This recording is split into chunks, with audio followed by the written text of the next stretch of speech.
बिस्मिल्लाहिर्रहमानिर्रहीम। Scholar start के platform से एक दफ़ा फिर कामरान अमीन आप सबसे मुखातिब हैं। उम्मीद है आप सब दोस्त बिल्कुल ठीक ठाक खुशबाश होंगे और खुशियाँ बांट रहे होंगे। आज का हमारा सेशन बहुत ही डिफरेंट और जो रवायती स्टाइल है उससे बहुत हटके है। हमने ये डिस्कस किया था कि हमारे जो सीनियर साइंटिस्ट हैं उनको ज़रा यूथ से इंटरेक्ट करवाएं, मुतारफ़ करवाएं, उन्होंने क्या काम किया, कैसे काम किया। बट बहुत इंपॉर्टेंट ये है कि जो उनकी साइंटिफिक लाइफ थी वो किस तरह से रही, कैसे डेवलप हुई, जो उनको प्रॉब्लम्स आई वो उन्होंने कैसे सॉल्व की, क्या चीज़ मोटिवेट करती रही, इस तरह के क्वेश्चंस वो शेयर करें अपना एक्सपीरियंसेस, ताकि जो हमारे नए आने वाले लोग हैं वो उससे फ़ायदा उठाएं। और फिर ये है कि यंग जनरेशन अगर इंटरेक्ट करे ओल्ड जनरेशन के साथ, सीनियर लोगों के साथ, तो उनको सीखने का बहुत कुछ मिलेगा इंशाल्लाह। तो इस पर्पज़ से हम ये पहला सेशन जिसकी हम रिकॉर्डिंग कर रहे हैं वो आज प्रोफेसर ख्वाजा यल्दरम साहब के साथ है। प्रोफेसर ख्वाजा यल्दरम साहब प्रिंसटन यूनिवर्सिटी में अभी करंट पोजीशन में Princeton institute of nano science and technology में फिजिक्स के प्रोफेसर है। इससे पहले पाकिस्तान साइंस फाउंडेशन में उन्होंने अपनी खिदमत सर अंजाम दी और उससे भी पहले पाकिस्तान एटॉमिक एनर्जी कमीशन में वो रहे। थ्योरेटिकल फिजिक्स में बहुत ही पाकिस्तान के यूँ समझ लें कि नामवर साइंसदानों में शुमार किए जाते हैं, और बल्कि साइंसदानों से हट के बहुत ही बेहतरीन इंसान और बहुत ही बेहतरीन उस्ताद रहे। मुझे इनसे पढ़ने का शर्फ हासिल रहा। तो हम बिल्कुल वक्त ज़ाया किए बगैर प्रोफेसर यल्दरम साहब की तरफ चलते हैं, और इनसे मैं पहला सवाल ये करूँगा सर कि आप अपनी कोई अर्ली लाइफ बैकग्राउंड के बारे में बताएं कि कहाँ आप परवान चढ़े, किस तरह का इन्वायरमेंट था। बहुत बहुत शुक्रिया कामरान आपके इंट्रोडक्शन का। अम, मेरा जो खुशकिस्मती है एक मेरी, और अल्लाह का शुक्र है कि आई वॉज बॉर्न इन एन अच्छा, मैं अगर इंग्लिश थोड़ी बहुत बोल लूँ तो कोई हर्ज तो एग्जैक्टली नहीं है, एग्जैक्टली, लेकिन यू कैन समझिए। Speak always, it's okay. हाँ, I was born in a family of educationist. ये खुशकिस्मती है कि परवरिश एक इल्मी माहौल में हुई। मेरी वालदा ने अपना कैरियर जो है, प्रोफेशनल कैरियर, वो एक हेडमिस्ट्रेस, एक प्राइमरी स्कूल की हेडमिस्ट्रेस से शुरू किया। और जब वो रिटायर हुई, तो मेरा ख्याल है ये कोई 27 साल उन्होंने एजुकेशन में गुजारे। तो ये जो प्राइमरी स्कूल था, ये एक पोस्ट ग्रेजुएट कॉलेज बन चुका था, और आजकल ये it is known as FG, post graduate college for women. ये अगर आप पिंडी के रहने वाले हैं तो ये सदर में अ, अच्छा वेल नोन कॉलेज। मेरे वालिद, उन्होंने अपना कैरियर 1946 में गॉर्डन कॉलेज से शुरू किया। ही वॉज लेक्चरर या प्रोफेसर कह लें, I don't know, they were all called professors at that time. तो वो प्रोफेसर थे फिर अपना मैथमेटिक्स के, और वो इस इंस्टीट्यूट से मेरा ख्याल है कोई 35 years तक वो इसमें काम करते रहे। और जब ये नेशनलाइज हुआ है गॉर्डन कॉलेज, तो that was 1972 probably. He was the first Muslim to become the principal of the college. So basically both of them were in this education. और मगर ये है कि उन्होंने मेरे अर्ली लाइफ में कुछ ज़्यादा दखल नहीं दिया, at least as far as the education was concerned. मेरी बेसिक एजुकेशन जो मैट्रिक तक एजुकेशन थी, that was in English medium school, saint Mary's Cambridge school, अब भी एग्जिस्ट करता है मरी रोड पे। पहले 3 साल, मैं थोड़ा सा, मेरा ख्याल है बैकग्राउंड ले कर दूं इस स्कूल का। 3 साल पहले थे किंडरगार्टन 1 2 3, उसके बाद फिर स्टैंडर्ड्स शुरू हो जाते थे, स्टैंडर्ड 1 2 3 4 5 6, विच मीन्स के 9 years ऑफ एजुकेशन मुकम्मल हो जाती है अगर आप स्टैंडर्ड 6 तक पहुंच जाए। स्टैंडर्ड 6 के बाद एक थोड़ा सा स्ट्रीमलाइन किया जाता है स्टूडेंट्स को। जो अच्छे स्टूडेंट्स थे होते थे उन्हें सीनियर कैम्ब्रिज की तरफ ले लिया जाता था, और जो थोड़े बहुत पढ़ाई में इतने ठीक नहीं थे उन्हें मैट्रिक की तरफ भेज दिया जाता था। अब 6 स्टैंडर्ड के बाद सीनियर कैम्ब्रिज तक पहुंचने के लिए 3 साल और लगते थे। Junior Cambridge, pre senior Cambridge और सीनियर कैम्ब्रिज, विच मीन्स कि आप 12 साल में स्कूल से निकलते थे। अगर आप मैट्रिक की तरफ चले जाएं तो 6 स्टैंडर्ड के बाद 2 साल pre matric and matric, which means कि 11 साल के बाद आप कॉलेज पहुंचते थे। तो मैंने अपने let me just go through some of my reports and how I fared in this education. मेरी वालदा ने मेरी सारी रिपोर्ट्स जो हैं बहुत हिफाजत से रखी हुई थी और वो मैं देख रहा था। KG1, KG2, KG3, किंडरगार्टन 1, 2 और 3 में मेरी पोजीशन कोई 12वीं, 16th एंड सो ऑन। मैं जरा थोड़ा सा परेशान हुआ कि वजह क्या हो सकती है। तो मैंने देखा कि कौन से मजमून हमें पढ़ाए जाते थे, और मजमून क्या थे? Reading, writing, spelling, recitation, drawing and games, और कुछ कन्वर्सेशन भी थी एंड सो ऑन, कुछ इस किस्म के थे। और उसमें बड़ा क्लियर था कि रीडिंग, राइटिंग और स्पेलिंग में तो मैं बहुत 80% एंड अबव थे। बाकी ड्राइंग में 20, और इसी तरह दूसरे कुछ हैंड वर्क और ड्राइंग और कन्वर्सेशन में भी मेरे बहुत कम। तो ये मजमून पे डिपेंड कर रहा था कि मैं किस मजमून में अच्छा हूँ। कुछ ऐसे थे जो बिल्कुल ही मैं 20 और 30 नंबर आ रहे थे मेरे। तो ये KG3 तक ऐसा ही सिलसिला रहा। कभी 12वीं पोजीशन है, कभी 16वीं। मगर जैसे ही मैं स्टैंडर्ड 1 में दाखिल हुआ, ये एकदम there is a radical change. और मेरी पोजीशन मेरा ख्याल है 1, 2, 3 से कम नहीं गई। तो mostly I was first in the class और मे बी सेकंड। एक दफ़ा थर्ड पोजीशन आई है। तो ये 5th स्टैंडर्ड तक यही चलता रहा मसला। जब मैं 6th स्टैंडर्ड में पहुंचा तो एक दिन प्रिंसिपल साहब ने मुझे बुला लिया, और जब मैं ऑफिस पहुंचा तो देखा कि वालिद साहब बैठे हुए और काफ़ी बहस कर रहे हैं प्रिंसिपल के साथ। और बहस ये हो रही थी कि मेरे बेटे अब आ गया है 6th स्टैंडर्ड में, विच मीन्स कि इसने 9 साल पूरे कर लिए हैं। अगर अब ये जाता है मैट्रिक की तरफ तो 11 साल में करता है, और बाकी सारे स्कूल 10 साल में कराते हैं, आप क्यों 11 साल में करवा रहे हैं? तो वो ये चाह रहे थे कि मैं 5th स्टैंडर्ड से एक साल आगे ले लिया जाऊं, 6th स्टैंडर्ड में चला जाऊं। 5th स्टैंडर्ड से मतलब एक प्रमोशन ज्यादा चाह रहे थे ताकि पूरे 10 साल हो। वो मैथमेटिक्स के प्रोफेसर थे, पता नहीं उन्होंने कोई अरिथमेटिक अपनी लगाई, और ये बहस चल रही थी। अब जो प्रिंसिपल थे वो हम उन्हें फादर कहते थे। ये क्रिश्चियन मिशनरीज थे जो चला रहे थे स्कूल को। वो ये कह रहा था कि ये बहुत अच्छा ब्राइट स्टूडेंट है हमारा, ये सीनियर कैम्ब्रिज करेगा। जिस पे कि वालिद साहब बिल्कुल राजी नहीं हो रहे थे।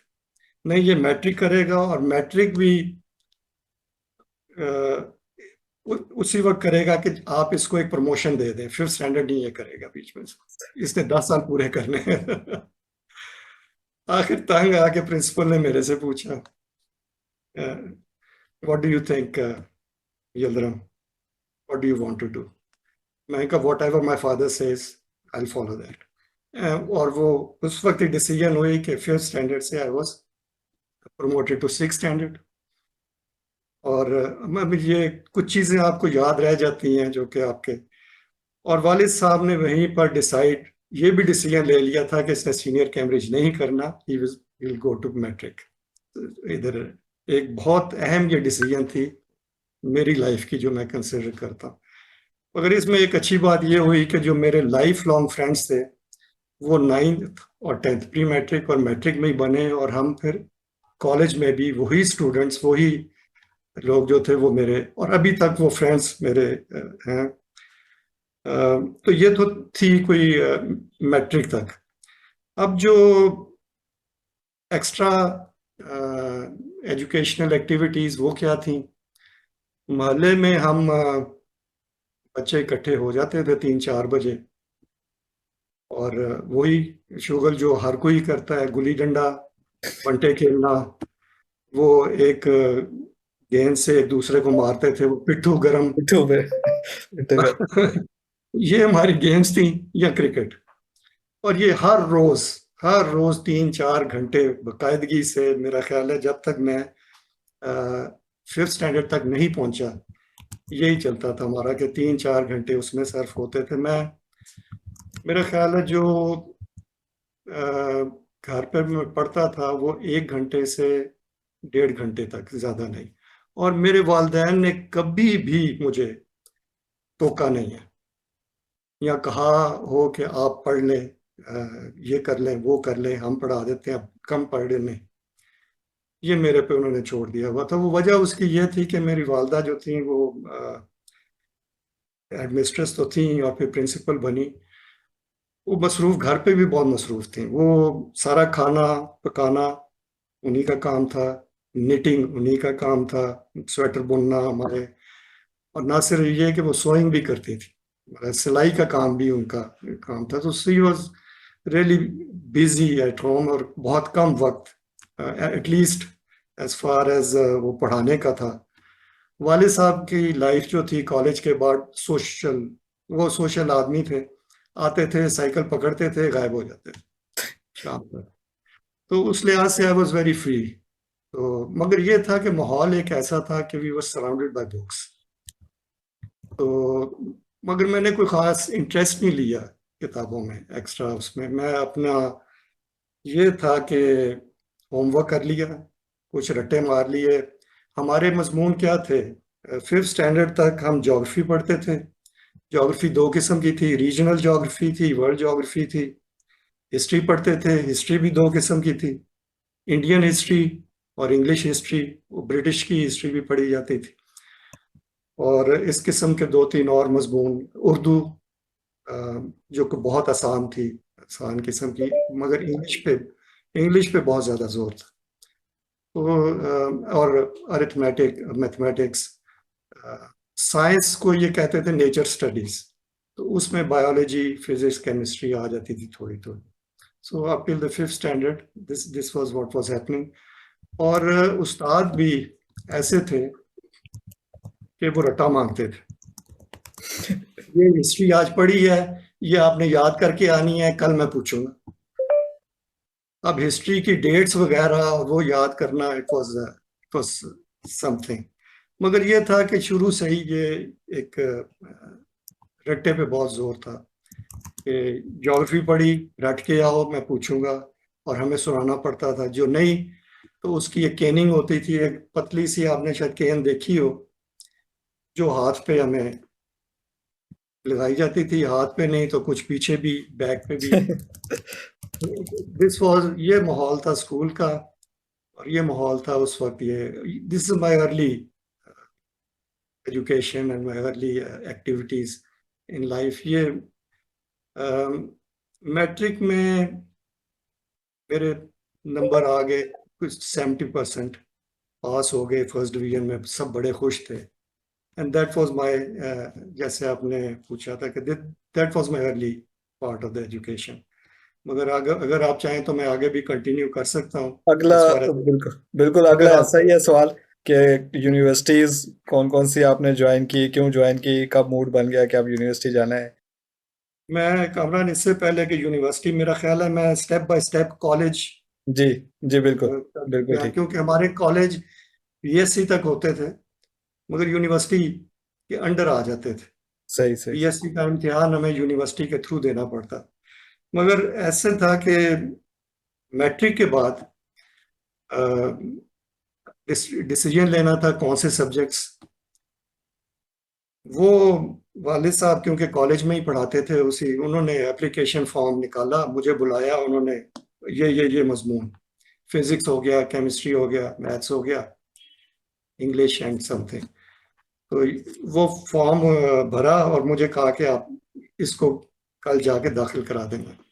सही। जैसे ही मैं कॉलेज पहुंचा, जितने भी मेरे दोस्त यार थे वही मैट्रिक वाले, "ओए, ओए, जल्दरम दिखाना क्या क्या टिक मार्क हुआ है।" वो सारों ने वही टिक मार्क किया और हम सब के सब, ये हमारी कैरियर प्लानिंग थी। हर एक ने वही जो मैंने टिक मार्क किया था उसको टिक मार्क किया और कर दिया, and we remain again friends, very fast friends. और हमारा वही रूटीन थी, शाम को 2-3 घंटे फिर ये जो स्कूल के मेरे दोस्त थे वही कॉलेज के, हम इकट्ठे कहीं ना कहीं बैठ के गप्पे शप्पे लगाते थे। कभी सिनेमा देख लिया, कभी इधर उधर, मगर आवारागर्दी वॉज पार्ट ऑफ। और मेरा ख्याल है उनमें और मुझ में फर्क सिर्फ इतना था कि मैं घंटा डेढ़ पढ़ लेता था, जो कॉलेज में पढ़ाया जाता था वो घर आके जरूर देख लेता था। मेरे दोस्तों में ये भी नहीं था। तो हुआ ये कि जब एफएससी का इम्तिहान हुआ तो मेरी वही अबाउट 73%, बाकियों के भी कुछ सेकंड डिवीजन है, मगर हम बिल्कुल अलहदा हो गए उसके बाद। अब ये डिसीजन था, बड़ा इंपॉर्टेंट डिसीजन था एक और लाइफ का, कि मैं तैयारी कर रहा था प्री इंजीनियरिंग, मतलब इंजीनियरिंग की यूनिवर्सिटी ज्वाइन करने की। और मैंने अपने चचा से भी थोड़ी बहुत ड्राइंग सीखी, वो इंजीनियरिंग होती है ड्राइंग। दिमाग में यही था और हर एक का यही था कि ये इसकी फर्स्ट डिवीजन आएगी, इंजीनियरिंग यूनिवर्सिटी में दाखिला ले। आखिरी मौके पर जब मेरे हाथ में एप्लीकेशन फॉर्म है यूनिवर्सिटी का, इंजीनियरिंग यूनिवर्सिटी का, वाले साहब ने वो वो बुला लिया मुझे, इधर आना, मुझे बिठा लिया। और ये मुझे अभी तक उनके वर्ड्स याद हैं। यल्दरम, मेरा ख्याल है कि अपने ऑप्शंस जो है ना वो क्लोज ना करो, अपने ऑप्शंस ओपन रखो। अगर तुम इंजीनियरिंग यूनिवर्सिटी में चले गए तो तुम इंजीनियर बनोगे, दैट इज फॉर ग्रांटेड। मगर अगर तुमने बीएससी कर ली तो तुम्हारे ऑप्शंस ओपन है, तुम और कुछ भी कर सकते हो, जिसमें उन्होंने सिविल सर्विस का नाम लिया और एक दो और। वाले साहब का कहना था वो हुक्म हो गया मेरे लिए। तो वो एक डिसीजन, और मेरी वालदा जो थी वो बड़ी परेशान हुई कि ये बड़ा गलत काम कर रहा है, मगर वाले साहब की चलती थी तो बीएससी में दाखिल हो गया। मेरे दूसरे दोस्त जो थे इधर उधर तितर बितर, कोई फौज में चला गया, कोई इधर, कोई अमेरिका पहुंच गया, पैसे वाले लोग। तो आई वॉज अलोन बीएससी में। और मुझे बीएससी में बहुत फिर टाइम था मेरे पास दूसरे काम। और दूसरे काम क्या थे, अब जो किताबें जो घर में पढ़ी थी वो काम आई, वो मैंने पढ़नी शुरू की। फिर रावलपिंडी में सदर के इलाके में 2 लाइब्रेरीज हुआ करती थी, एक ब्रिटिश काउंसिल और एक यूएसआईएस, ये अमेरिकन जो चलाते थे। वो मैंने दोनों ज्वाइन कर ली। सही। उससे ये जी, वो उससे ये हुआ कि कुछ वहाँ से इंग्लिश ऑथर्स की किताबें, इधर से अमेरिकन, अब वो चलता रहा काफ़ी उससे मैंने।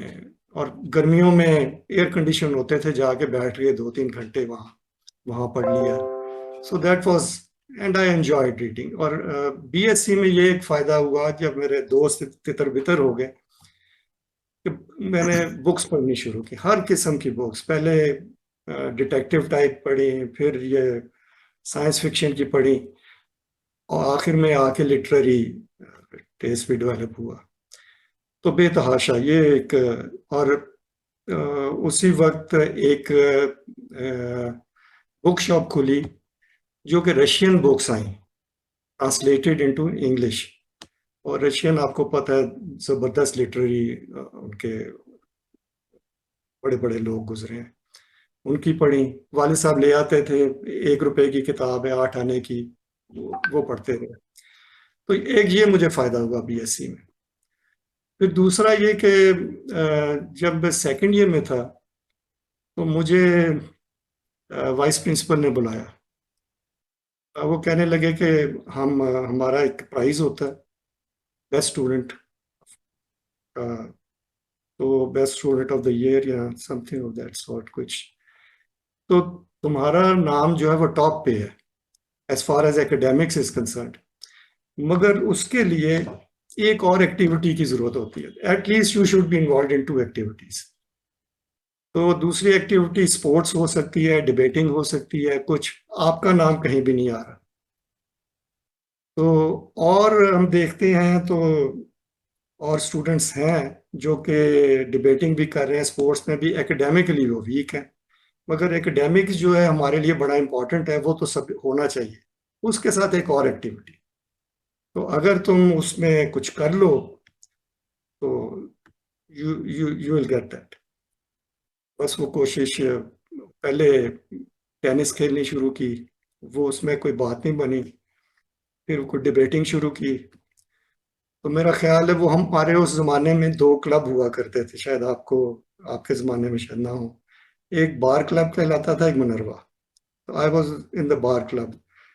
तो बार क्लब की तरफ से कुछ डिबेटों में मैंने हिस्सा ले लिया, तो वो बेस्ट स्टूडेंट का फिर मुझे अवार्ड भी मिला उस साल। मगर जो फाइनल एग्जाम था उसमें I got first position in Punjab university, which was a surprise for me. मैंने इतना नहीं पढ़ा जितना कि पढ़ना चाहिए था, मैं दूसरे पढ़ाई की तरफ बहुत चला गया था, मगर I stood first in the university. Punjab university conduct करती थी सारे कॉलेजेस जितने पंजाब के हैं, उनके बीएससी के इम्तिहान। तो आई स्टूड फर्स्ट। अच्छा, जब ये हुआ तो मैं दे चुका था, एडमिशन के लिए अप्लाई किया हुआ था मैंने पंजाब गवर्नमेंट कॉलेज लाहौर और एमएससी इन फिजिक्स। तो वो तो मेरी हो गई, मगर उस वक्त वाले साहब ने कहा कि यार ये तुम जो तुम्हारी अब क्वालिफिकेशन है इसके लिए बाहर क्यों नहीं अप्लाई करते। तो बाहर उस वक्त यूके की तरफ देखा जाता था ज्यादा। तो मैंने कहा ठीक है जी। तो मैंने एक कैम्ब्रिज यूनिवर्सिटी इंग्लैंड की और एक इंपीरियल कॉलेज, वो भी लंदन में बेस्ड है, दोनों अप्लाई कर दिया। मगर ये था कि वो 1 साल उसको लग जाता from the day of application, जो कि मैंने अक्टूबर में सबमिट की। तो एडमिशन मेरी होनी थी नेक्स्ट ईयर। तो इन द मीन टाइम मैं गवर्नमेंट कॉलेज में 1 साल मैंने गुजारा। उसके बाद मेरी एडमिशन पहले इंपीरियल कॉलेज में हुई, थोड़ी देर के बाद मुझे कैम्ब्रिज से भी यस आ गई, तो मैंने कैम्ब्रिज की एक्सेप्ट कर ली। सो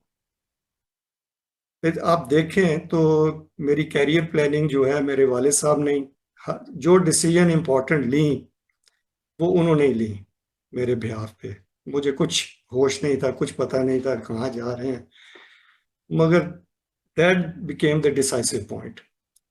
अब कैम्ब्रिज यूनिवर्सिटी में एडमिशन है मेरी, बीएससी मेरे पास है, एमएससी का 1 साल मैंने किया था। तो नेक्स्ट ईयर फिर कैम्ब्रिज यूनिवर्सिटी। तो आपने वो यूनिवर्सिटी का कहा था कि कौन सी यूनिवर्सिटी, क्या था सवाल आपका? हाँ जी, यही आपने, था, यूनिवर्सिटी कौन कौन सी यूनिवर्सिटीज आपने ज्वाइन की। तो ये यूनिवर्सिटी कैम्ब्रिज यूनिवर्सिटी इस तरह, और और पंजाब कैम्ब्रिज ही क्यों यूनिवर्सिटी। चूज की वैसे, आपका इंपेरियल में भी हो गया। आई थिंक वालिद साहब जो थे उन्होंने, वो बहुत ही अब्दुल सलाम अब्दुल सलाम से बहुत इम्प्रेस थे।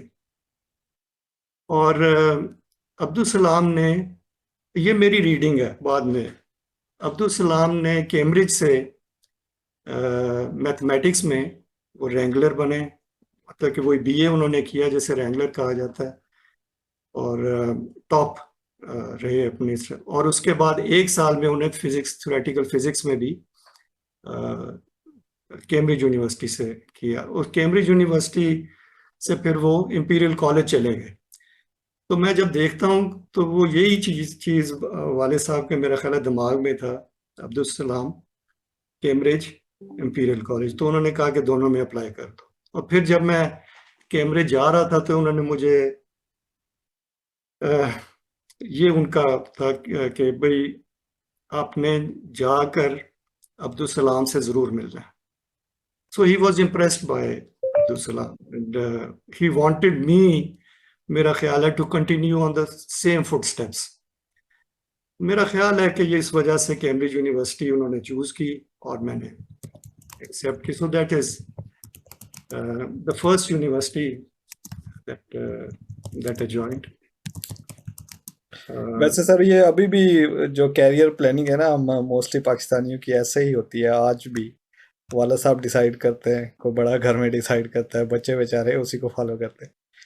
वेरी अमरान, अब तो फिर भी बच्चे, मैंने देखा है कि स्टूडेंट्स जो आते हैं जिनके हम इंटरव्यू लेते हैं, उन्होंने माइंड अपना बनाया होता है कुछ ना कुछ, इस तरफ जाना है, ये करना है. हमें तो बिल्कुल वो अकल नहीं थी, क्योंकि वो जैसे मैंने कहा कि मैट्रिक के बाद वाले साहब ने टिक मार्क कर दिया और बाकी सारे मेरे दोस्तों ने वही टिक मार्क कर दिया. So that was our career planning. उनकी कैरियर प्लानिंग तो उनके वालिद ने भी नहीं डिसाइड की, वो मेरे वालिद ने ही लगता है कि सबकी कर दी. मगर वो जरा मुश्किल हो गया, क्योंकि काफी सारे जो थे वो चल नहीं सके और आगे उन्हें चेंज करना पड़ा. अच्छा, ये तो ख्याल सर कब आया कि साइंसदान बनना है, फिजिक्स में तो कुछ भाई, करना है? ख्याल क्या आना था, वो तो ऑटोमेटिकली मैं साइंस की तरफ चल पड़ा हूँ. तो ये सब वाले साहब की डिसीजंस थी. राइट फ्रॉम, मैं देखता हूँ कि जो उन्होंने मुझे प्री मैट्रिक से, 5th स्टैंडर्ड से प्री मैट्रिक में पहले ज्वाइन करवाया, फिर एफएससी में उन्होंने मेरे सब्जेक्ट चूज किए, और फिर बीएससी में जब आया तो ऑटोमेटिकली फिजिक्स और मैथ्स मैंने सब्जेक्ट्स लिए. तो the decision had been taken. तो वो तो मैं पीछे स्टेप बैक कर ही नहीं सकता था, फिर और क्या और कर और सकता था, क्योंकि जब ना. साइंस में आगे आप कैम्ब्रिज में चले गए तो किस साइंटिस्ट ने सबसे पहले आपको इंस्पायर किया और आपको लगा कि यार इस तरह का होना चाहिए? देखें, कैम्ब्रिज का मैं थोड़ा सा आपको सिस्टम पहले बता दूं. कैम्ब्रिज जो है वो ग्रुप्स ऑफ कॉलेजेस हैं. There are 25 colleges under this university, Cambridge university. तो आपको कोई भी कॉलेज एक्सेप्ट कर सकता है. मुझे पेम्ब्रोक कॉलेज ने एक्सेप्ट किया था. ये जो कॉलेजेस होते हैं ये ज़्यादातर रेजिडेंशियल प्लेसेस हैं, और वो एडमिनिस्ट्रेशन भी आपकी सारी उनके हाथ में होती है. जो यूनिवर्सिटी है, सारे स्टूडेंट्स जो हैं डिफरेंट कॉलेजेस के, फॉर एग्जांपल जिन्होंने फिजिक्स लिया है, हम सब एक ही फैकल्टी में, फिजिक्स फैकल्टी में जाके एक बड़े हॉल में लेक्चर दिए जाते हैं.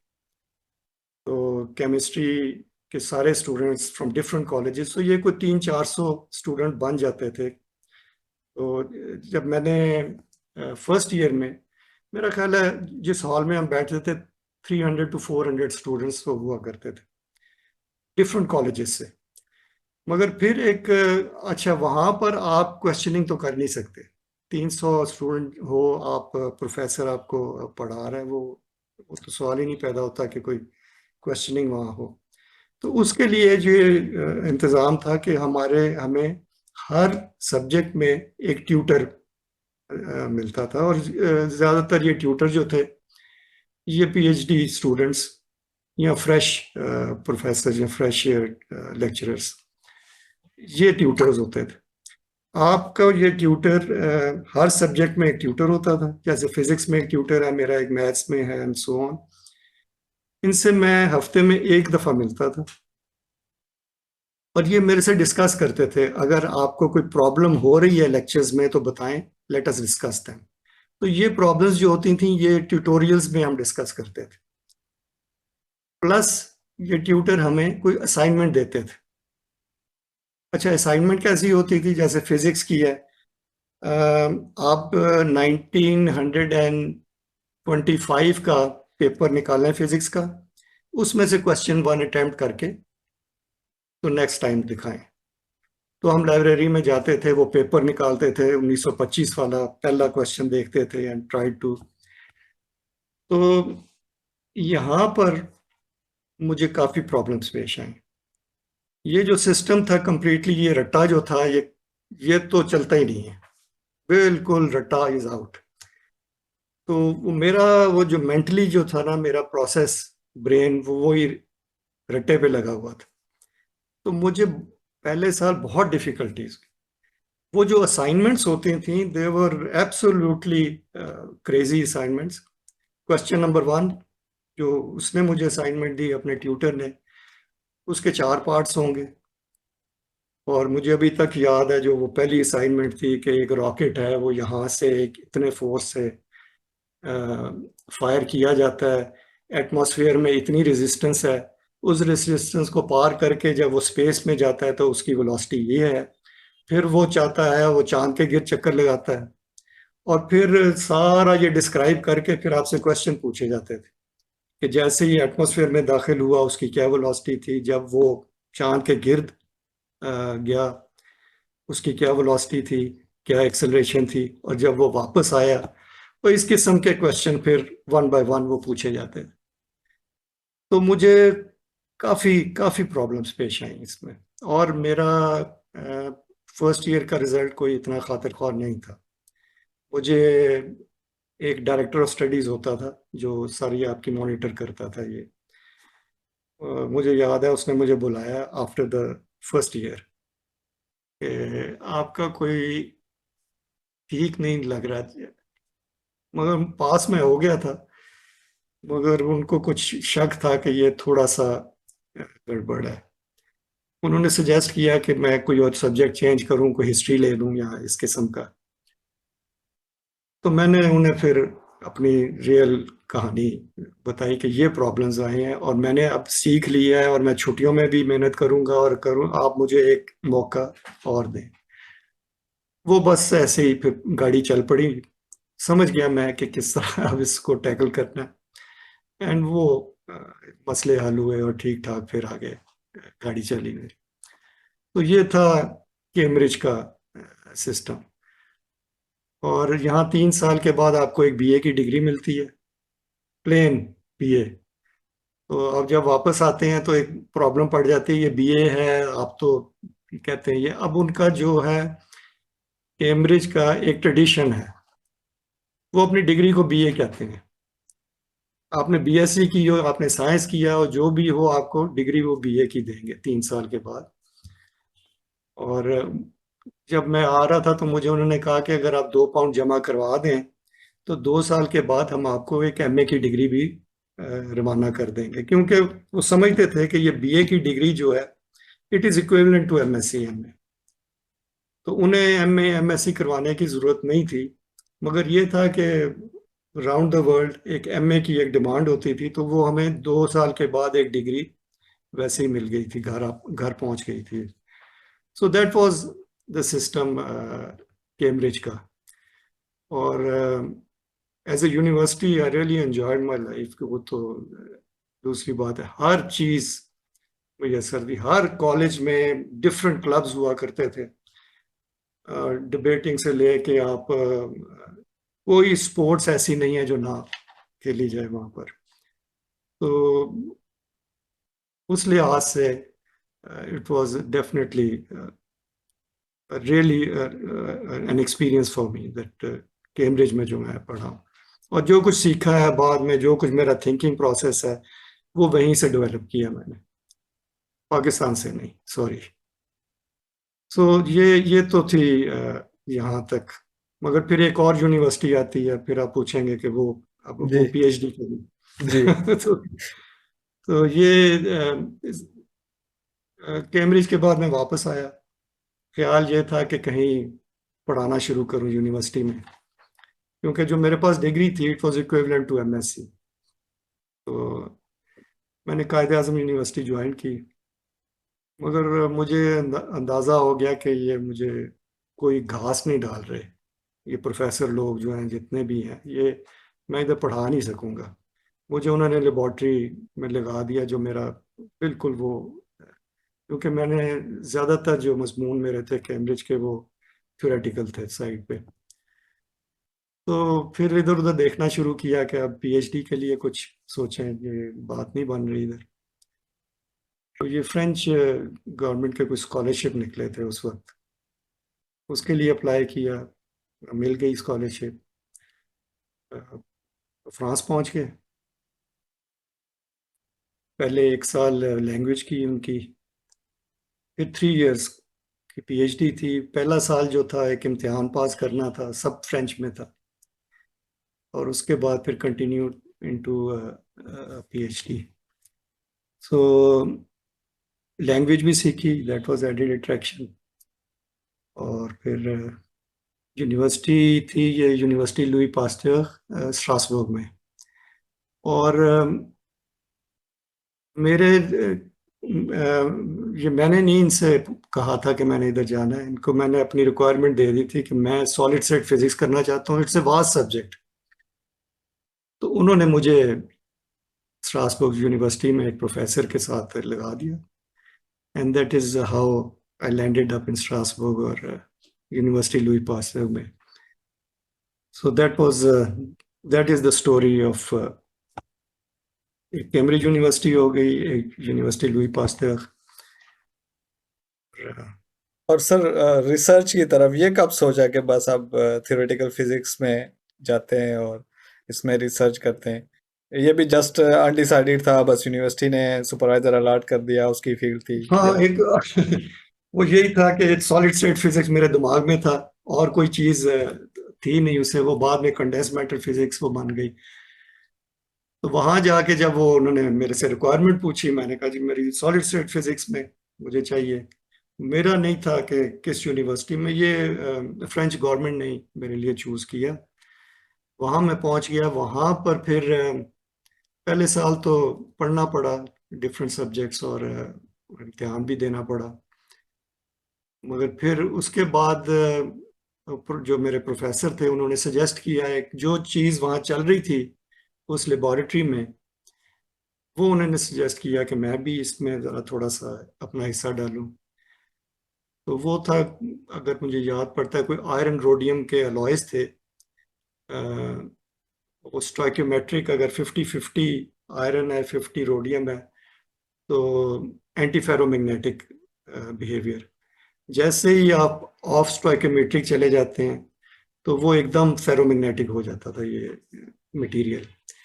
तो वो हॉट था टॉपिक उस वक्त, तो उसमें अच्छा, उसके लिए मुझे फिर, क्योंकि ये थ्योरेटिकल था, थ्योरेटिकल भी सिमुलेशन, तो पहले तो मुझे सिमुलेशन सीखनी, फिर सिमुलेशन का मतलब है कि आपको एक लैंग्वेज सीखनी पड़ती है कंप्यूटर की। उस वक्त फोर्ट्रान 4 चलती थी, वो सीखी। वो सीख कर प्रोग्राम डेवलप किए अपने, जो भी मेरा कॉन्सेप्ट्स थे। पहले नेचुरली आपको फिजिक्स आनी चाहिए, तो पहले फिजिक्स सीखी थोड़ी बहुत, आयरन रोडियम अलॉयज की। Then went to this computer, developed these programs। और फिर ये, अच्छा, ये पुरानी मशीनें, आईबीएम की पुरानी मशीनें, कार्ड्स पे टाइप करते थे हम। एक स्टेटमेंट एक कार्ड पे टाइप होती थी। अगर आपकी 500 स्टेटमेंट्स हैं प्रोग्राम की, 500 कार्ड? तो 500 कार्ड्स। ये कार्ड हम, मेरा 7th फ्लोर पे था, बेसमेंट में कंप्यूटर था, वहां ले जाते थे। वहां एक लाइन में आप ये रख देते थे, तो लाइन में आपके कार्ड्स चलते थे। घंटे बाद आपको बारी आती थी, प्रोग्राम चलता था। उसके बाद पता चलता था जी एक कॉमा कहीं आपका मिस हो गया है, और वो कंप्यूटर ने एक्सेप्ट नहीं किया आपका प्रोग्राम वापस। तो वो कार्ड रीटाइप हो रहा है, कॉमा लग रहा है। तो इस तरह ये हमारी सिमुलेशन चलती रही। मगर नेचुरली वो सीखी, एक नई चीज़ सीखी, और ये कंप्यूटर सिमुलेशन मेरे बहुत काम आई बाद में। और ना सिर्फ उस आयरन रोडियम अलॉय, जिसका मुझे नहीं पता कि क्या फ़ायदा हुआ क्या नहीं, क्योंकि ये वहाँ चल रहा था, उसमें मैंने पीएचडी कर ली, और फौरन ही मैं वापस आ गया पीएचडी करके, और एटॉमिक एनर्जी में अप्लाई किया, वहाँ उन्होंने ले लिया। और मेरे पास ये अब computer simulation, Monte Carlo computer simulation का मेन एक था, एक स्ट्रेंथ थी मेरे पास। तो I could go into other subjects also, simulate various things. वो मैं करता रहा फिर। मैंने बायोलॉजिकल सिस्टम्स भी सिमुलेट किए, जैसे पॉलीमर्स होते हैं, मैंने जो इंटरेस्ट मैंने डेवलप किया वो था catalytic reactions on the surfaces which is related to chemistry. Right. और उस वक्त बड़ा हॉट टॉपिक था, और मैंने उसको उस वक्त पकड़ा जबकि ये थ्योरेटिकली भी बहुत मुश्किल था इसको समझना। तो ये कंप्यूटर सिमुलेशन के थ्रू फिर हमने we developed our own programs and did simulation on that.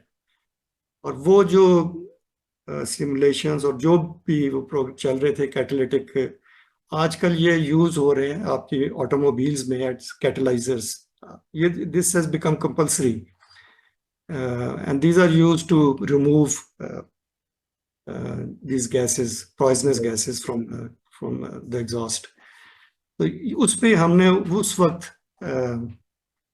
ये काम किया। फिर दो तीन बाहर के इंस्टीट्यूट्स उनके साथ राब्ते हुए, जाना भी पड़ा।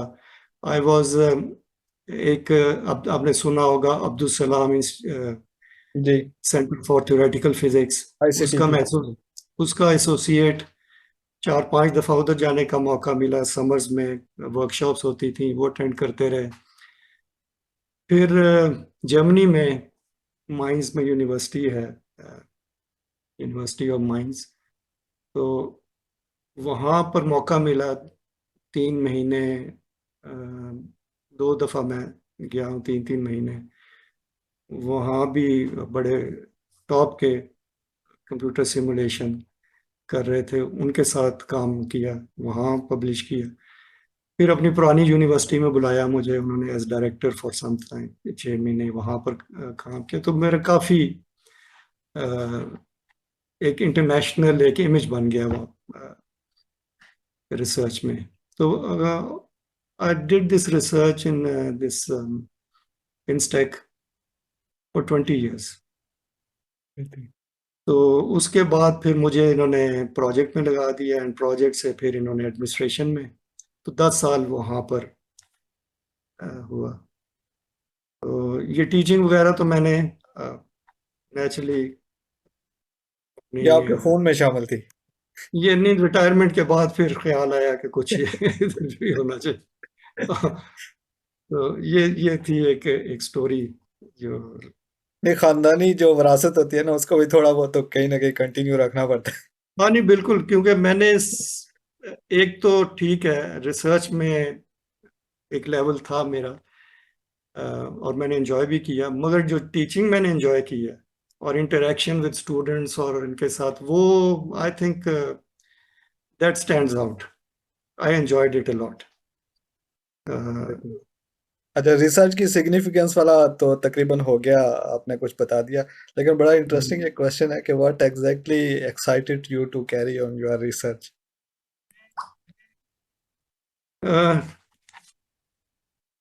What excited me? Uh, I'll have to go back. I'll have to go back in time. Excitement इसमें यह थी कि आपको एक रिसर्च की एडिक्शन हो जाती है। जब आपके पास रिजल्ट्स आ रहे हैं, पॉजिटिव हैं, आपको एक इंटरनेशनल रेपुटेशन मिल रही है, तो you become addicted to it. पहले सर में आपके आइडियाज घूमते हैं,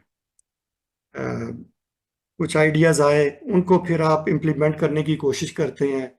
अगर वो ठीक तरह से इम्प्लीमेंट हो जाए, आपका प्रोग्राम चल पड़े, आपके कोई पॉजिटिव, फिर तो आप तीसरे आसमान पे, पता नहीं 7वें आसमान पे पहुंच जाते हैं। It is such an exciting thing, this thing के ये पूरा जो प्रोसेस है from getting an idea and then developing it and getting the results out of it and getting positive results, those results which are accepted in international journals, और फिर आपकी एक reputation बनती है। This is an addiction, I tell you. आप बिल्कुल अफीम की तरह समझ लेंगे, चलता है काम। फिर आप छोड़ते नहीं है इस चीज को, और मैंने बहुत रेजिस्ट किया था जब मुझे कहा गया कि आप अपना रिसर्च छोड़ें और प्रोजेक्ट की तरफ आ जाएं। यकीन करें, बहुत रेजिस्ट किया। मैं कहा जी इस वक्त मैं टॉप पे हूँ, मेरी इतनी इंटरनेशनल रेपुटेशन है, मैं नहीं छोड़ना चाहता इसको, और मैं आपके लोग भी ट्रेन करूंगा इस फील्ड में। मगर उन्होंने कहा नहीं, दैट इज इट। एंड जो आप जिसके लिए काम करते हैं फिर बात माननी पड़ती। सो after 20 years and publishing, I think 70 papers, I was very happy with it. 70 papers is more than 3 papers per year. Very good. Yeah, I very was, good. और मेरे साथ कुछ कोलीग्स भी थे जूनियर जिनको मैंने सिखाना शुरू किया, and I was really top of the. So ये जो आपका सवाल है उसका यही है कि it is an addiction, and you start enjoying it. और चलें, कुछ और भी ज़हन में चीज़ें आ रही थी, वो आगे फिर। इससे अगला भी कुछ इसी तरह का है कि a discovery, any research, any time in history you wish you would have made, हाँ या फिर ये है कि कोई ऐसी हाँ, डिस्कवरी हुई है जो आप कहें कि यार ये मैंने किया होता और आप उसको मिस कर गए। कामरान, बात ये है, इतनी डिस्कवरीज हैं और टॉप क्लास डिस्कवरीज हैं कि बहुत मुश्किल है चूज करना। मगर अगर आप मेरे से ये पूछते कि एक साइंटिस्ट की जगह किस साइंटिस्ट, कौन सा साइंटिस्ट आप बनना चाहते हैं, अब्दुल सलाम या कोई, तो मैं एक सजेस्ट मेरी होता कि मेरे पास न्यूटन का ब्रेन होता। अगर मेरे पास न्यूटन का ब्रेन होता और जो उसने डिस्कवरीज की और जो उसने इन्वेंशंस की, वो मैं, क्योंकि न्यूटन एक ऐसा शख्स था, although he very bad as a person, I mean as a personality अगर उसकी देखें तो not a very good person to interact with. मगर ब्रेन जो था उसका, I mean look at him, mechanics में उसके laws of Newton, laws of universal law of gravitation, उसके बाद सेंट्रीपिटल फोर्स का कॉन्सेप्ट, इट वाज न्यूटन। फिर आप आ जाते हैं ऑप्टिक्स में, डिस्पर्शन ऑफ लाइट न्यूटन। उसके बाद न्यूटन्स रिंग्स हैं और पता नहीं एक दो जगह और भी उसके। फिर आप आ जाते हैं थर्मोडायनेमिक्स में, न्यूटन कूलिंग लॉ, आपने एक्सपेरिमेंट किया है, आपको याद होगा, एंड जी। So on. और उसके बाद on top of that calculus, I mean he discovers calculus, although उसकी लाइबनिट्स के साथ काफी झगड़ा हुआ। So he was a genius above genius something. तो मैं अगर कहें कि भाई उसकी एक भी इन्वेंशन ले लूं तो I would be more than happy. मगर मैं उसका, अगर मेरे पास ब्रेन होता तो आई वुड बी समवेयर। वैसे मैं सोच रहा था कि आप आइंस्टाइन का जिक्र करेंगे। नहीं, I think Newton is out class, he out classes everyone, क्योंकि उसका हर जितनी फील्ड है फिजिक्स की उस वक्त, और नहीं भी थी, ऑप्टिक्स में वो है उसका कंट्रीब्यूट, थर्मोडायनेमिक्स में उसका कंट्रीब्यूट। मेरा नहीं ख्याल कि थर्मोडायनेमिक्स उस वक्त अभी एज ए फील्ड इंट्रोड्यूस हुई थी, मगर इस कंट्रीब्यूशन इज देयर। और मैकेनिक्स में तो बेतहाशा है, और फिर above that calculus, I mean it's not been Einstein. इसलिए कि आइंस्टाइन जो था वो ठीक है, I mean his relativity is above everything, मगर he did not accept quantum mechanics. He was against quantum mechanics. Such a brain, such a big brain, और quantum mechanics नहीं accept कर रहा था। So I would go for Newton and any one of his discoveries, any one. Great. अच्छा sir, अगर आपसे कहा जाए कि 3 मोस्ट इम्पोर्टेंट रिक्वायरमेंट्स रिसर्चर्स के लिए जो आप समझते हैं बहुत ज़रूरी हैं, वो लिस्ट डाउन करें, तो आप क्या 3 बताएंगे characteristics? I think a researcher has to be honest in his work. आप चीट नहीं कर सकते, that is out. ये जो हम वे प्लेजरिज्म और ये जो सुनते हैं, that is not the hallmarks of a good scientist. Science में ऑनेस्टी मैटर्स, और जहाँ से भी आपने कुछ अगर कुछ लिया है तो उसको एडमिट करें और उसका रेफरेंस दें। इसके अलावा I think you developed mindset.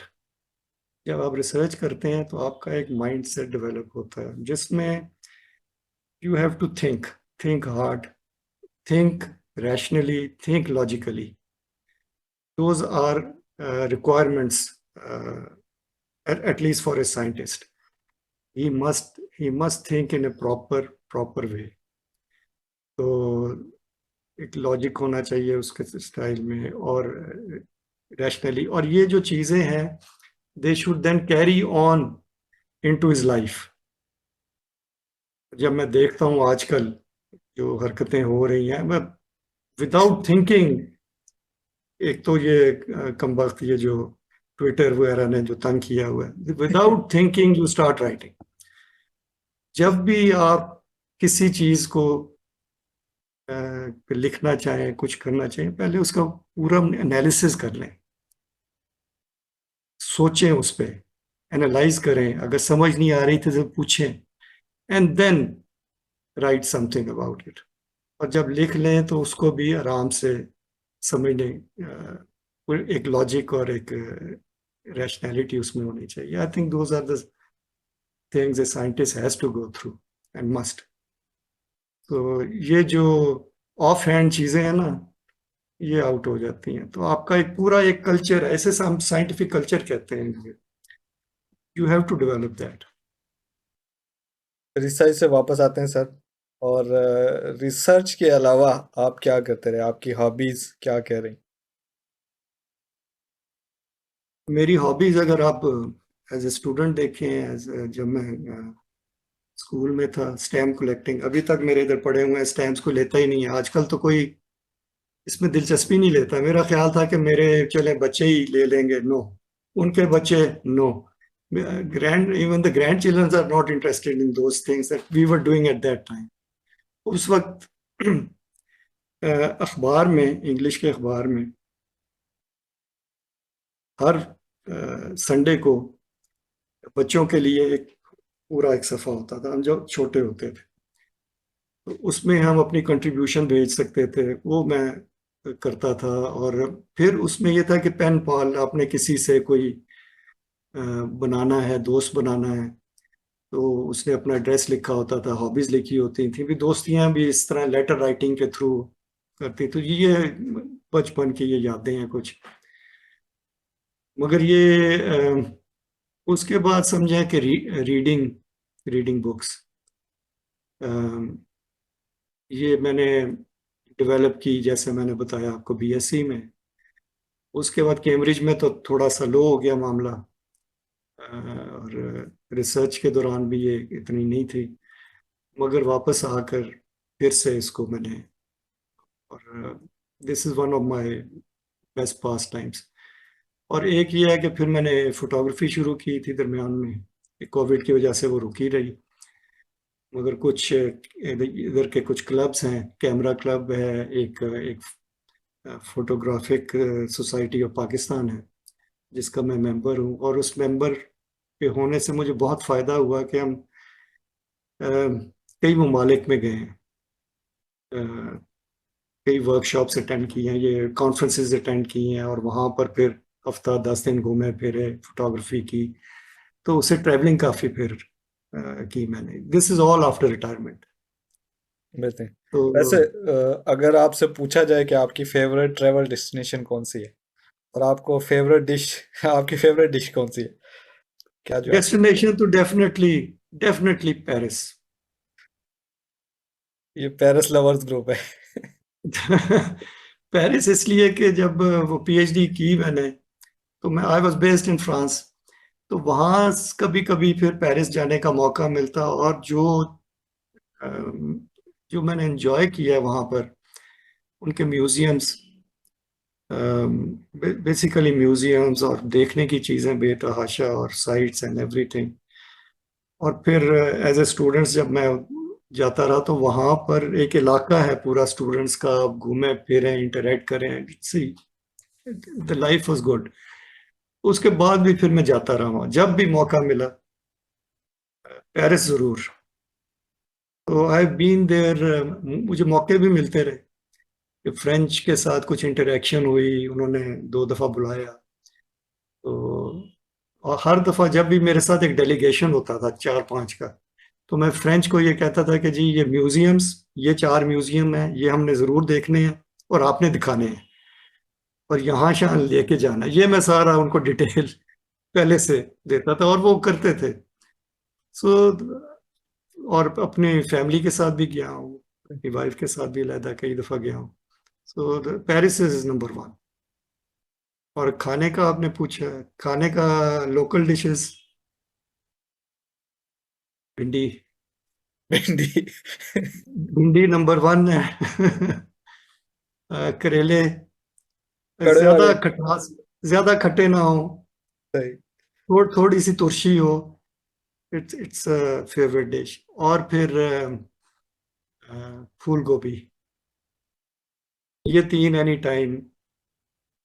कीमा और कीमा करेले आपको खिलाने पड़ गए सर आप। करेला है सच, करेले और प्याज के साथ वो जो चीज है, थोड़ी सी तुरशी होती है, वो तो मैं खाता रहता हूँ। ग्रेट। और मीठे में गाजर का हलवा, वाह, नथिंग लाइक। जबरदस्त। अच्छा सर, अगर आपको हम पाकिस्तान का पीएम बना दें तो सबसे पहले आप जो कोई स्टेप लेना चाहेंगे वो क्या होगा, क्या विदाउट करेंगे? Doubt, absolutely without doubt, education. मैं एजुकेशन तो भी अगर करें। मेरा बस चले तो 50% ऑफ द बजट मैं एजुकेशन पे लगा दूं। और विद इन, मेरा ख्याल है 10 इयर्स आपकी सारी जो बुराइयां और जो इस माशरे में पैदा हो रही हैं और जो जिस तरह ये माशरा चल रहा है, ये ठीक हो जाएगा। आपने जिस तरफ लगा दिया है बच्चों को, जिस किस्म की आप एजुकेशन उन्हें दे रहे हैं, जो गवर्नमेंट भी आई है उसने सत्यानाश किया। In the name of education जी हमने कुछ चीज़ें इंट्रोड्यूस की जिससे हम नीचे ही गए, ऊपर नहीं जा सके। और इस वक्त तो बहुत बुरा हाल है। बहुत जब बुरा। मैं स्टूडेंट्स को इंटरव्यू करता हूँ और मुझे बहुत ही अफसोस होता है जिस लेवल पे आ गई है ये एजुकेशन। इंग्लिश देखिए अब, अ, उसमें एक बड़ी क्लियर है मेरी थिंकिंग के mother tongue is the most important aspect. आप मदर टंग से शुरू करें। आपकी मदर टंग पंजाबी है, पंजाबी में पढ़ाएं, पश्तो में पढ़ाएं, डजंट मैटर, मगर पढ़ाएं ठीक तरह से। उसके साथ साथ फिर आप डेवलप करें अपनी नेशनल लैंग्वेज, थोड़े से आगे बढ़े, नेशनल लैंग्वेज भी इंट्रोड्यूस करें। और फिर जैसे ही आप 9th या 10th तक पहुंचे तो इंग्लिश, और ठीक तरह से पढ़ाएं। तो ये बहुत इंपॉर्टेंट है क्योंकि इंग्लिश इज़ एन इंटरनेशनल जी। लैंग्वेज, वो तो आप इग्नोर नहीं कर सकते, तो उसके लिए आपको तैयारी करनी। अच्छा कामरान, जब मैं देखता हूँ अपने बड़ों को, my parents, for instance my father, या उनके एज के जो थे, इन्होंने तो इंग्लिश नहीं पढ़ी होती थी स्कूल में। ये तो अरबी फारसी और वो उस पे आए हैं, नीचे बैठे होते ये स्टूडेंट्स, और ये सब ने इंग्लिश बाद में अपनी डेवलप की। और A1 इंग्लिश, और ये इनकी होती थी बाद में, कैसे इन्होंने डेवलप की, क्या तरीका था, मैं तो हैरान होता हूँ। आपके शायर फैज अहमद फैज, हम्म। कैसे वो मतलब कि वो इंग्लिश में MA हैं और शायरी कर। उर्दू के लिए मशहूर है। आपको पता ही नहीं है कि भाई वो इंग्लिश के MA उन्होंने किया हुआ है, और उनकी पोइट्री सारी उर्दू में है। A1 किस्म के किस किस्म के ये लोग थे, क्यों नहीं पैदा होते हमारे इस तरह के। तो मेरा ख्याल है कि ये एक बड़ी डेफिशिएंट है। और एजुकेशन में और बहुत कुछ आता है, मगर जी। माशरे को अगर आपने सही रास्ते पे लगाना है तो एजुकेशन एब्सोल्युटली नंबर 1 मेरा प्रायोरिटी। सर आखिरी सवाल होगा अब, और उसके बाद हम देखेंगे कि हमारे जो पार्टिसिपेंट है ये आपसे क्या कहना चाहेंगे। वही थोड़े से लोग आज जो, और वो सवाल आखिरी ये होगा कि कोई मैसेज देना चाहेंगे यंग जनरेशन को, यंग रिसर्चर्स को, और क्या कहना चाहिए? वैसे ही तो मेरा ख्याल है मैं तकरीबन दे ही चुका हूँ। Develop a habit of thinking. सोच, सोच भी कैसी हो जी। आपने कोई प्रॉब्लम है आपके पास, आपको सोचना पड़ता है, प्रॉब्लम को आपने एनालाइज करना है, उसको एनालाइज कैसे करना है, लॉजिकली और रैशनली। और अपने आप को ये दिल के काम नहीं है, ये दिमाग के काम है। वो जो इमोशंस हैं उनको कंट्रोल में रखें। वो नहीं, वो आपके साइंस में और आपकी, और मेरा ख्याल है रोजमर्रा के काम में भी इमोशंस को कंट्रोल में रखें। और कुछ लॉजिकली और रैशनली अपनी लाइफ को एक साइंटिफिकली चलाएं, जो जिसमें ये बड़ा एक अहम किरदार है। Think and doubt everything. हर चीज पे डाउट करें, यार ये क्यों है। सोचें, फिर उस पे, फिर उसको एनालाइज करें, and then you will come to a conclusion and you will be happy about it. So doubt and और अगर आप गलतियां करते हैं तो कोई परेशानी की बात नहीं है, गलतियां हर कोई करता है, मगर गलती से सीखें और अपने आप को सही इंसान बनाएं। बेहतरीन। That would be। बहुत शुक्रिया सर। शुक्रिया फिर एंड पे एक दफ़ा फिर अदा करेंगे। अभी देखते हैं कि कोई कोई अपने व्यूज़ शेयर करना चाहे या क्वेश्चन करना चाहे। वरिशा मेरा ख्याल है कुछ कहना चाहेंगी सबसे पहले। जी वरिशा। जी, सबसे पहले आप दोनों को अस्सलाम वालेकुम और बाकी सब लोगों को भी मेरी तरफ से सलाम। बहुत अच्छा लगा सर आपसे बात करके, आपका सेशन बहुत ज़्यादा प्रोडक्टिव था। मेरे 2 क्वेश्चन्स हैं। पहला ये है कि आपने जो ना वो एजुकेशन सिस्टम को चेंज करने के लिए बोला कि मैं सबसे पहले कोशिश करूँगा। तो मैं जानना चाहती हूँ कि आपके नज़दीक एजुकेशन सिस्टम में ज़्यादा बड़ा मसला क्या है? ज़्यादा बड़ा मसला ये है कि हमारा जो एजुकेशन में कॉन्टेक्स्ट है या कह लें सिलेबस है वो अच्छा नहीं है, या फिर वे ऑफ टीचिंग या क्वालिटी ऑफ टीचिंग नहीं है। तो मैं ये जानना चाहती हूँ कि इन दोनों में से ज़्यादा बड़ा मसला क्या है, या फिर दोनों ही हमारे एजुकेशन सिस्टम में करंटली चल रहे हैं। और दूसरा मैं जानना चाहती हूँ कि आपके नज़दीक पब्लिक स्पीकिंग कितनी ज़्यादा इम्पोर्टेंट है किसी भी शोबे में, चाहे इंसान किसी भी शोबे में हो। पब्लिक स्पीकिंग की क्या इम्पोर्टेंस है, और इसको इंक्रीज करने के लिए, स्किल को इंक्रीज करने के लिए क्या किया जा सकता है? नंबर 1 आपका जो क्वेश्चन था एजुकेशन का, मेरा ख्याल है everything is wrong with education. ये एक साइकिल बन गया हुआ है कि जब आपने एक टीचर्स गलत किस्म के प्रोड्यूस किए जो टीचिंग में आए, आपने एक सिस्टम सेट कर दिया, उस सिस्टम ने टीचर्स प्रोड्यूस किए, उन टीचर्स ने वापस आके पढ़ाना शुरू करना है और उन्होंने उसको उसका और बेड़ा गर्क करना है, ठीक नहीं करना। तो ये आपका जो था कि सिलेबस या है या वो है, ये सब कुछ ही गड़बड़ है। Everything is on the wrong path. हमने जो एम्फोसिस हम दे रहे हैं गलत चीज़ों पे दे रहे हैं, बच्चों को वैसे ही ओवरबर्डन कर रहे हैं।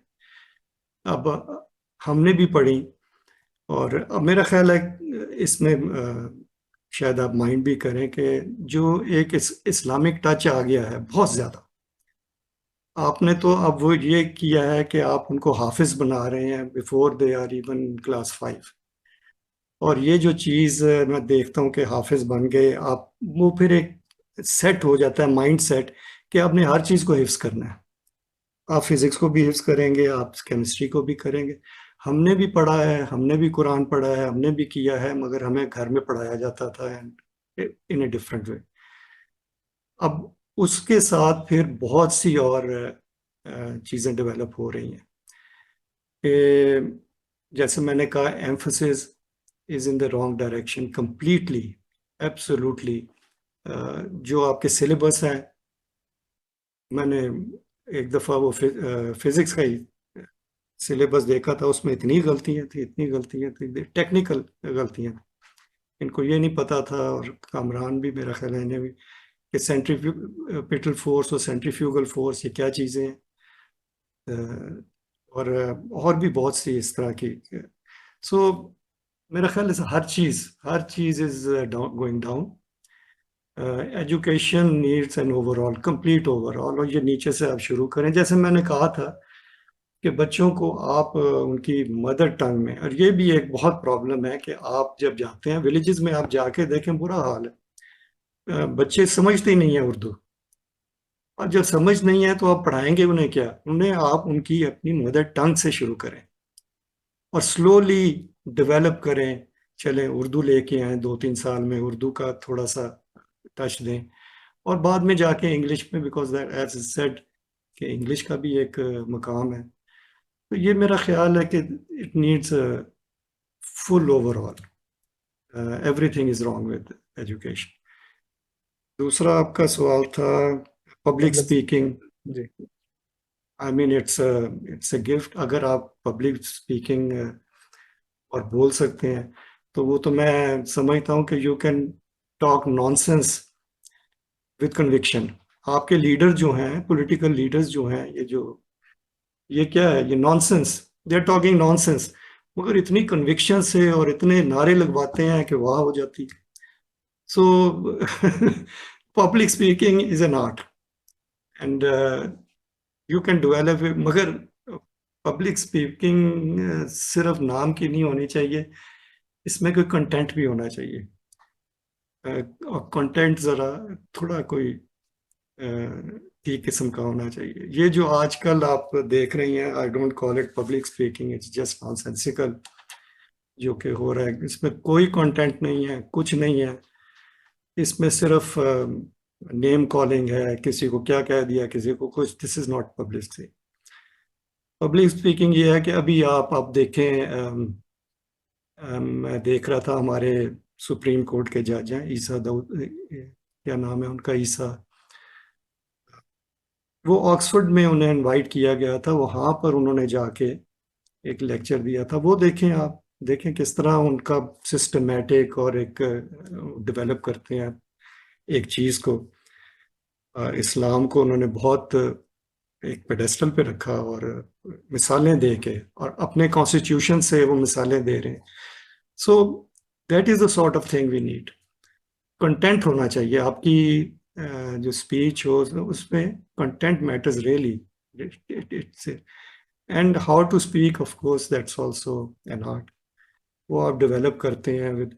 हमारे इंसिडेंटली गॉर्डन कॉलेज में at the time that I was there, और उससे पहले, ये जो क्लब होते थे ना हमारे, बार क्लब, मनरो, इनके मुकाबले होते थे, और इनकी इनकी मेंटरिंग होती थी, डिबेटिंग। मेरे वालिद जो थे वो मुनर्वा क्लब के मेंटोर थे, और हमारे घर में ये स्टूडेंट आते थे, और वहाँ इनको सिखाया जाता था किस तरह, how to speak. That was his job, to train those people. और ये मुकाबले होते थे, तो ये डेवलप हो सकता है, मगर अफसोस है कि ये चीज़ें ख़त्म हो रही हैं। डॉक्टर तौसीफ अहमद साहब क्वेश्चन करना चाहते हैं। जी Tausif.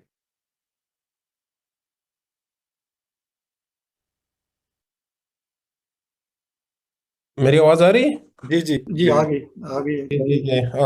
Thank you so much. Such a lovely talk and very fruitful discussion. I really enjoyed, and I think I missed some of the part of this discussion, but I have a few questions. And this is a wonderful opportunity, and I also want to share some of my thoughts on that. Sir, जो आपने education का जो एक और research का जो एक background discuss किया है, I am 100% agree with you. Whenever we talk about research addictions or education addiction is good, but आजकल का जो यूथ है, that is social media addiction. And like ठीक है, कुछ चीजें तो गवर्नमेंट पर्सपेक्टिव पे हम छोड़ते हैं ना कि वो गवर्नमेंट लेवल पे होने चाहिए, लेकिन ये चीजें जो है ना, मतलब है कि अगर एक डॉक्टर है तो वो अपनी डॉक्टरी पे फोकस नहीं करता, अगर एक रिसर्चर है वो अपने रिसर्च पे फोकस नहीं करता, अगर एक टीचर है वो अपने टीचिंग पे फोकस नहीं करता। हर एक बंदे के हाथ में वो एंड्रॉइड होता है, हर एक बंदा जो है ना वो जर्नलिस्ट बना हुआ है, हर एक बंदा जो है वो पब्लिक एक्सपर्ट बना हुआ है। चाहे आप उससे कार्डियोलॉजी से रिलेटेड चीजें पूछे वो उसी पे ओपिनियन देता है, आप उससे पॉलिटिक्स से रिलेटेड चीजें पूछे वो उसी पे ओपिनियन देता है। मेरा सवाल ये है ना सर कि इस चीज को हम किस तरह कम करें? मतलब है कि हर एक बंदे को अपने शोबे में आगे जाना चाहिए और उसी पे फोकस कर लेना चाहिए। और दूसरी बात यह है कि पाकिस्तान के कॉन्टेक्स्ट में जब हम बात करते हैं तो ऐसा नहीं है कि हमारे पास रिसोर्सेज नहीं है। ठीक है, आई एग्री विद दैट कि जो हमारे एजुकेशन के अंदर जो खामियां है, जो खराबियां है, उससे हटकर भी मतलब है कि हमारे पास ऐसे जहन मौजूद है। जिस तरह आपने अपने बातों में तस्करा किया, who is doctor Abdul Salam, who is Faiz Ahmad Faiz, और बहुत सारे नाम है। तो ये तो दुनिया के दूसरे ममालिक से नहीं आए थे, हमारे अपने मुल्क के लोग हैं। तो मतलब यह है कि वो गैप, उसके लिए हम कौन कौन सी ऐसे इकदाम करें कि उस गैप को हम इन फ्यूचर मतलब है कि उसको फिल करें और लोगों को मोटिवेट करें, बजाय ये कि वो उस साइड पे जाए, वो रिसर्च और एजुकेशन में आके अपने करियर्स को बनाए और अपना नाम कमाए। ये बात फिर वहीं पर आ जाएगी। मैं फिर से एजुकेशन पे आ जाता हूँ। मैं तो कहता हूँ हर आपका जो प्रॉब्लम है it is related to education. आपको जिस तरह एजुकेट किया गया है, जो कुछ आपको बताया जा रहा है, जो कुछ हो रहा है, मैंने बहुत स्टूडेंट्स के इंटरव्यू लिए, बहुत स्टूडेंट्स के इंटरव्यू लिए, और फिर अफसोस होता है जरूर कि वो क्या सोच रखते हैं, इस किस्म की पढ़ाई हो रही है। सो अनलेस अनलेस आप एजुकेशन की तरफ तवज्जो नहीं देते, तो ये नहीं, ये बिगड़ता जाएगा। ये आपका जो सारा ये सोसाइटी है, ये बिगड़ेगी और बिगड़ेगी। और जिस किस्म के आपके लीडर हैं इस वक्त, अफसोस होता है मुझे। अब सर तो तो मैंने अवाम को देखिए मतलब है, अवाम तो उन्हीं को फॉलो करते हैं ना। आप देखिए कि देखिए एक अवाम साइड। देखिए अवाम में, एक तो आप अवाम कह देते हैं, अवाम में किस किस्म के लोग हैं? अवाम में ठीक है, एक ऐसे लोग हैं जो प्राइमरी लेवल के हैं, फिर सेकेंडरी लेवल के हैं, फिर किस जिन्हें बिल्कुल पढ़ा नहीं है, जाहिल है। मगर इस वक्त प्रॉब्लम ये हो रहा है कि माय ओन फैमिली, जिनको मैं बहुत समझता था, वो तो ऐसी एक सुई पे अटक गए हैं कि कुछ समझ नहीं आता, कुछ सुनने के लिए तैयार ही नहीं है। The arguments are not working at all. आप जितना मर्जी आर्ग्यू कर लें, इट डजंट वर्क।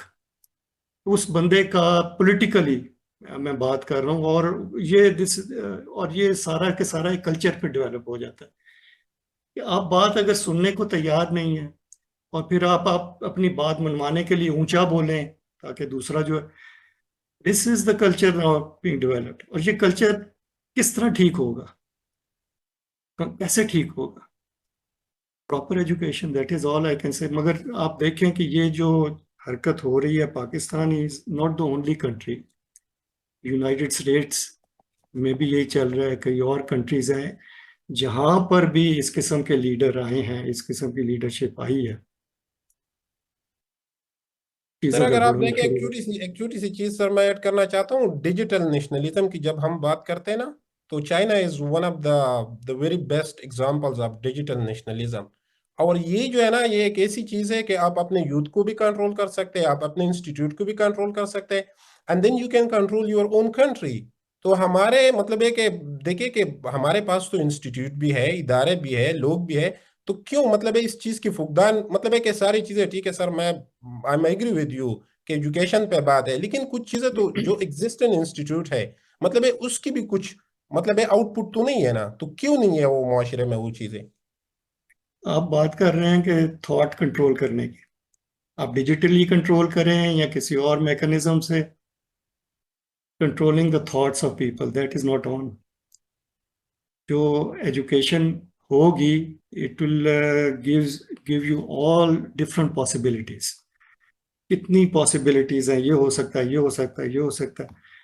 चाइना में your thought is being controlled as far as I can think कि आप, और वो ठीक है उनका, they have developed a lot and because of that they have gone. मगर हमने एक सिस्टम को अडॉप्ट किया, हमने कहा कि जी डेमोक्रेसी। अब डेमोक्रेसी के भी कुछ आदाब हैं, मगर हम उस पे से भी पटड़ी से उतर गए हैं। हम जो भी करेंगे हम उल्टा ही करेंगे, क्योंकि हमारी जो सारे का सारा निज़ाम जो है, जो सब सारा का सारा, इट इज़ कनेक्टेड टू अपनी। अगर चाइना ने, पता नहीं एजुकेशन, आपको ज़्यादा पता होगा कि चाइना ने एजुकेशन पे कितना जोर दिया। और मैं जब गया हूँ रिसेंटली, 2-3 विजिट्स की हैं चाइना की, I was amazed what they are doing. उनका R&D देखने वाला है उनकी। और उन्होंने कैसे किया है, उन्होंने अपने स्टूडेंट्स को at one time, you look back 20 years back, 15 years back हम हैरान होते थे कि उन्होंने फ्लड कर दी थी यूरोप, अमेरिका, जिधर देखो चाइनीज ही चाइनीज, जिधर देखें आप Chinese, and they are coming back, they have come back to China. That is the policy, that is the thing that is needed. वो कहाँ है हमारे? वो सोचते हैं, वो डेवलप करते हैं, ठीक है, उनकी एक निज़ाम है, उनका एक चल रहा है, मगर वो सोचते हैं 25 साल बाद कि हम तो कल की नहीं सोच सकते, कल क्या होने वाला है यहाँ। That is a major issue. अच्छा, तो मेरा ताजुद्दीन भाई कोई सवाल करना चाह रहे हैं? सैयद ताजुद्दीन भाई जी, आप पूछेंगे या मैं आपको क्वेश्चन रीड कर लूं? अगर आपका माइक विजिबल नहीं है, मुझे आइडिया नहीं।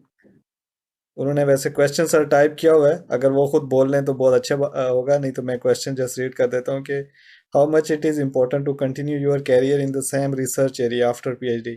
इन most case the research direction changes after joining other labs depending on the projects and lab. Absolutely, मैं करके आया था, I had to change completely, and you must. अगर आपके पास एक काबिलियत डेवलप हो गई है रिसर्च की, and you can do anything. वो हम सोचते हैं जी हम तो इसी डायरेक्शन में रहेंगे, नहीं, इधर से उधर नहीं होना। So I had work on something when I went back. तो वो तो काम तो आपको नहीं मिलेगा, हर कोई अपना काम कर रहे हैं, यू शुड बी। आपको एक एक्सपीरियंस है, आपने गेन किया how to do research, and use it. थोड़ा बहुत अपने आप को चेंज करें, थोड़ा और पढ़ें, और अडेप्ट करें उसके मुताबिक। अगर तो यू शुड चेंज, और ज़रूरी नहीं है कि आपको वही चीज़ें हर जगह मिले। Try to change.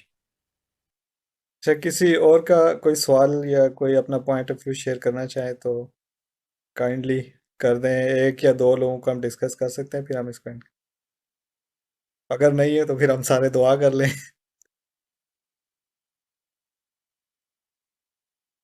मेरा ख्याल है सर कुछ नहीं आ रहा फिलहाल। आपका सर मैं बहुत शुक्रगुजार हूँ, एक दफ़ा फिर आपने टाइम भी दिया, और मैं तो हमेशा एंजॉय करता हूँ आपसे डिस्कशन और गुफ्तगू। नहीं बस नहीं, ये मेरी it's my pleasure, any time, अच्छा, यू मोस्ट वेलकम। और मैं ये देखता हूँ, एक चीज़ ये भी है कि आपको तो पता ही है हम किस तरह हमारे ऑफिसेज खुले रहते थे, कोई जी स्टूडेंट भी any time could walk in. और मुझे हैरत होती है जब किसी यूनिवर्सिटी से कोई स्टूडेंट आता है, जी वो तो हमें वो लेना पड़ता है, 4 दिन पहले की प्रोफेसर तो मिलते ही नहीं है, वो तो ये जी है तो वो है। तो मुझे तो बहुत अजीब लगता है कि students, whenever they want, they should be able to reach their teachers, professors, discuss with them anytime, anywhere. And I'm also a student. देखें, मैं भी पढ़ता रहता हूँ, सीखता रहता हूँ।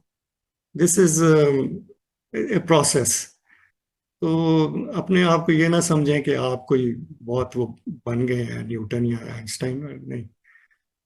तो हर कोई सीख रहा है, हर कोई। मैं अब आपने जो काम किया है, I know nothing about it, and I learn from you what you are doing. So ये process है learning का, and one should keep that in mind कि you are a student, you will always remain a student. और अगर आपने आपको अपना समझा कि नहीं अभी आप स्टूडेंट नहीं रहे, फिर खत्म हो जाएगी लाइफ, you will बिल्कुल। learn nothing.